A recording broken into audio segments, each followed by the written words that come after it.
Hi guys, I'm Tom Nguyen. Tom Nguyen here. Hey, it's Tom Nguyen. Hi, I'm Tom Nugent. Tom Nguyen. Tommy Nakajima here. Hi, I'm Tom Davidson. And let's talk pro comics.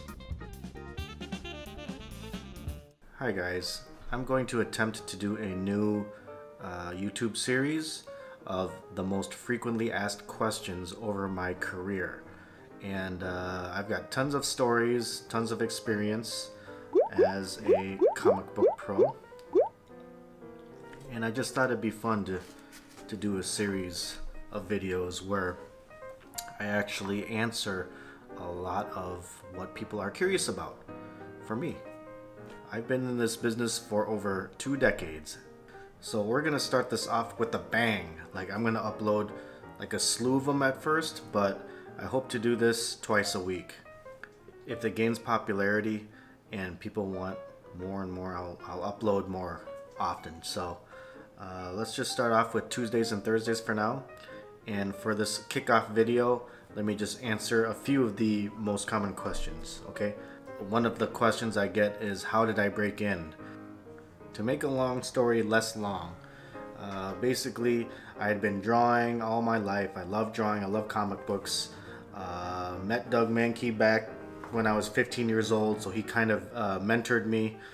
He was introduced to me by a mutual art teacher we had when we were young. Of course, he had her long before I had her, but we had always kept in touch, and she finally hooked me up to meet up with Doug because apparently she had his contact information and had been in touch with him. So from age 15 onward, my growth as an artist exploded. I learned practically everything I know about comics through Doug. Fast forward to I complete my first year of college at the U of M, and I dropped out. Didn't like school, wasn't for me. At least I didn't like what was being taught there to me. And Doug had an opportunity to do regular work for DC Comics. He had already been doing some stuff for Dark Horse, and he had done a one-shot for DC, or whatever you call it, Lobo versus Mask for DC. So he was going to come on as a penciler, and John Arcudi was going to write this book they co-created called Major Bummer, and they needed an inker. At that time, I didn't want to be an inker. That never even crossed my mind to become an inker. I always wanted to be a penciler. But I thought about it for a while, and I thought ultimately it might be a good idea to break in, try to break in as an inker if I can. I'd be able to call myself a pro, start making money, and I could use inking as a stepping stone, build my connections, use it as a stepping stone to do penciling. So that's how I basically broke in. I submitted a sample. I guess Doug and editor Pete Tomasi at the time, he was actually my first editor, writer extraordinaire, Peter Tomasi. They narrowed down the bunch. I was up against several other inkers who were already pro. I think they whittled it down to 2, if I recall. I was one of them. And, Pete was like, okay, well, go with whoever you want. And Doug gave me a chance. He gave me a shot. He could have gone with either one of us. And, but I think Doug saw the drive and the potential with me, the advantage of me being his friend and living close to him in proximity. Like, we both, lived less than an hour from each other at the time in Minnesota. So if we needed to hand off pages to each other in person, we can. Or if we needed to talk about something in person, we could. So that's how I basically broke in. Major Bummer lasted about 15 issues, which for like a brand new book of its type, I mean, it's a miracle today that any book would last 15 issues like that.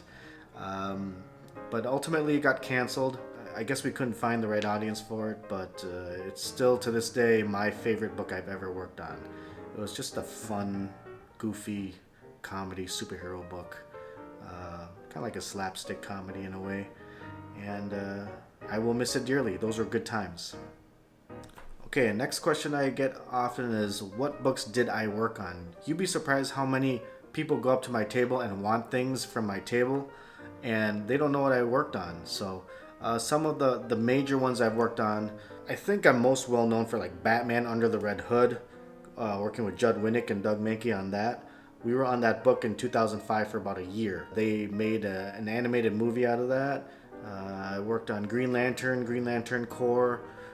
I worked on that during the whole Blackest Night saga with Jeff Johns. That was great. let's see, JLA, Justice League Elite with Joe Kelly. Superman, the Man of Steel, that was like right after Major Bummer. I did like 8 pages of Starman over Steven Sadowski, and then what else? I inked over Pat Gleason's first pro work in Marvel Comics when he did X-Men Unlimited. I believe it's issue number 22, and the writer was Brian Vaughn on that. And a bunch of covers and specials here and there. I co-penciled some Green Lantern Corps with Patrick Gleason. I did a couple pinups for like Aquaman Secret Files. I think Justice League Secret Files or something like, I don't even remember. Then I worked a lot with Keith Champagne doing Ghostbusters for IDW. We did some stuff for Dynamite, Adolescent Radioactive Black Belt Hamsters.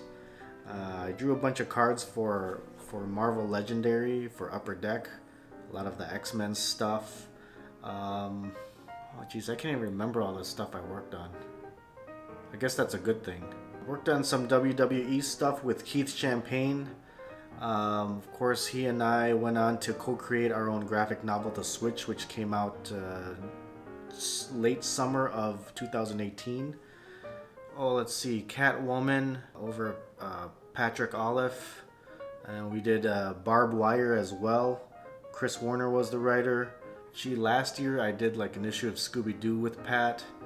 Last few years I've been doing more television stuff, most notably the Big Brother for CBS. I do some of the on-screen and off-screen art, you know, some of the concept stuff, storyboards or whatever, and then some on-screen comic book art, some stuff that will go on the walls in the background, you know, some concept stuff for like Nickelodeon's Double Dare, MTV's Are You the One, I think Pros versus Champs? No. What's it called? I don't know. Of course, I did some storyboards. I would help my buddy Henry do some storyboards for, I don't know, E! Entertainment, and we did some stuff for World Health Organization, and then he came back and he helped me on some Mazda stuff in the last few months. So just branching out more, I do a lot of conventions every year. I mean, to me, that's like supplemental income, doing these appearances, and you know, I'm always a little backlogged doing commissions, slowly catching up. So that's what I've been working on. Okay, and then the last of my frequently asked questions for this video is, what art materials do I use? So let me show you.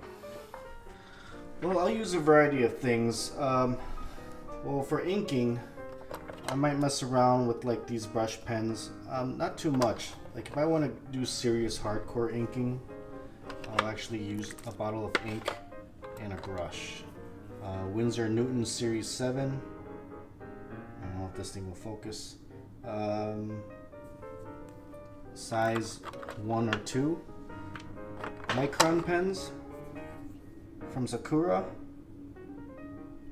Different varieties. In fact, I'll show you here. It's nice to have friends in high places. They'll send me stuff. So, a lot of Micron pens, especially if I'm on the go traveling. Let's see. Here is like a kneaded eraser if I need to erase things. Like Copic markers. This is a refill. If I need to use some gray tones in my work, here's some gray tones. Copic markers. More Microns. Just a regular mechanical pencil. I don't really do anything too fancy as far as using a pencil. Oh, let's see. I have like a straight edge and stuff. French curves. And I need to make those nice, long, slender curves. This is my scanner. The printer part doesn't even work. Nice long ruler. I don't really use an electric eraser too much unless I'm painting. Big old hairy brush for big black areas I have to fill in. This is like a zebra pen. It's got a flexible nib. It's pretty good for traveling. Let's see, Rapidograph ink. Higgins Black Magic. I'll actually mix the two of these together because I find Higgins to be too thin and I find Rapidograph to be too thick for my brush work. So I'll actually mix them together and then I'll kind of maybe throw in a few drops of water. I've been doing that for decades. I have like white ink here, but it's like totally like I haven't used this in years. I don't even know why I have it. I prefer to use a whiteout anyway, a whiteout pen in here. It's just so much easier and it's not as precise, but I can easily touch it up afterwards. More pens and markers and stuff. This is my paper drawer. And this is just literally sketchbooks and Bristol board, all blank. So I have no shortage of paper. Just random acrylic paints. Most of them are made for the airbrush. And over here on the couch we have a Wacom Cintiq Companion 2. I don't have this up on my desk right now. Normally I have it up next to my computer here on the desk. And then, so I'll draw with that using something like this for digital stuff. And then I'll use a wireless Bluetooth keyboard, of course, to go with it. So, like if I'm at home, I'll try to do a lot of traditional stuff, but I've been doing a lot of digital over the last few years as well, and it's good for when I need to be on the road. I don't have to lug all of my materials like paper and pens and ink, so that's my art materials list. Okay, I think that's it for this inaugural video. I hope you guys enjoy. Keep an eye out for more of these frequently asked questions from a comic book pro. I know the lighting just changed now, but I realized a day later I forgot to say, if you like what you see, please click the like button and subscribe. If you have any questions about the comic book industry or about me being a pro, please leave in the comments and maybe I'll feature it in a future video. Bye.